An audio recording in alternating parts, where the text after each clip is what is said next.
but we can definitely get something out of it together.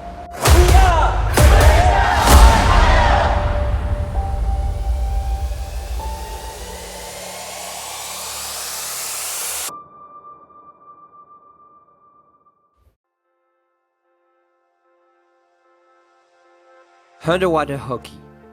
3 years ago, our sport wasn't existing in Malaysia.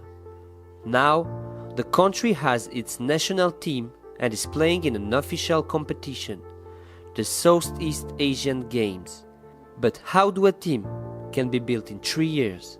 Underwater hockey is kind of new in Malaysia. It's only 3 years, and when we first started this association, everyone was like, underwater what? You know, everybody is like, underwater hockey, how do you play it and stuff like that. So what we did was we went to swim schools, we went to competitive swim schools, we got swimmers to try out, and a few of them eventually liked it. They wanted to learn more about it, so they started coming for our regular trainings, and then now we have a team of 27 people. Yeah. Like every team, Malaysia has its coach. I mean, originally I was just playing with the team. You know, some of these guys, or most of these guys, have only playing for like 5 or 6 months. So I started 1 year ago, just playing with them twice a week, and then somebody got the idea of entering into the SEA Games, and it just sort of grew from there. And then I'm the most experienced member of the team, so they decided to ask me to coach. A difficult situation for a recent hockey player. Well, first of all, I had to learn how to play underwater hockey. Because I've always played forward, centre forward. It's the only position I'd ever played, so I didn't know any of the other positions. So I had spent a lot of time studying.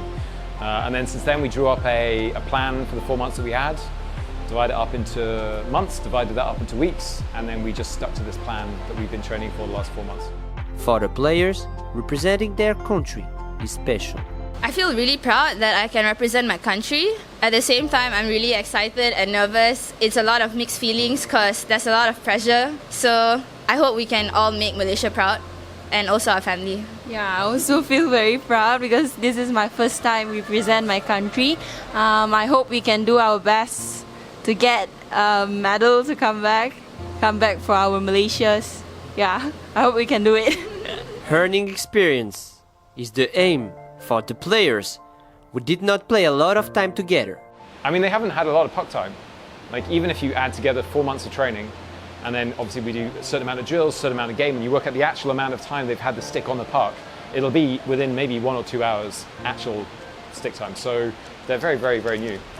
But a lot of them have been practicing at home with their dry land pucks. We have been following our programs that given by our coach. Everything has been pretty smooth now. I think we're on the right track. For the coaches, their answer is a bit different, with some questions with no answers. I really don't know.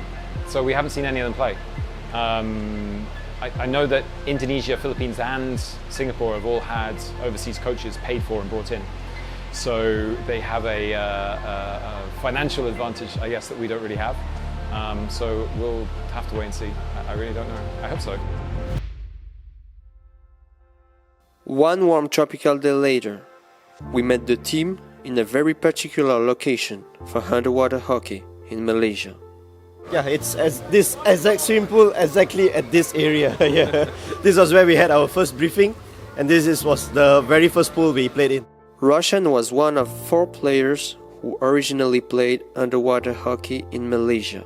The sport was introduced by the Singaporean team, and nothing is easy in a country where swimming is not learned at school. Most of the players who came into the team at first was coaches from Swimming 12.